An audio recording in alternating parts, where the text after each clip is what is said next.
Assalamu alaikum rahmatullohi barakatuh. Hurmatli qirg'iz elim. Sizlar bilan o'ta bir yo'llarda ko'ygöylü masalani chechkim kelip жатат жогу биргеликте. Şu балдарыңыздарга үйрөтсөңүздөр самокатты колдонгондон кийин кайра ордуна коюу дегенди. Же болбосо туура коюу дегенди. Келишет балдар. Жолдун ортосуна таштап коюшат.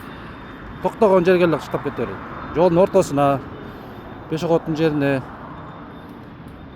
каякта кааласа таштап кете берет. Ушул маселени балдарга үйрөтсөңүздөр, чекесине койсо мындайынан. Элдер өтөт, велосипед өтөт, коляска менен өтөт. Буларды буйтайм деп адамдар бири-бирин сүзүп кетет. Ыңгайсыз, жолдун жарымы жаап турат. Ошону мындайынан коюп койсо, ыңгайлуу, алганга да ыңгайлуу, өткөнгө ыңгайлуу, мындайынан коюп койсо, ушуну балдарыңыздар менен отуруп бир сүйлөшүп койсоңуздар, урматтуу кыргыз элим. Мына эми жыйнакта турат мына. Мындып койсо, кимге мешать этет? Тоскоолдук жаратпайт. Жол ачык.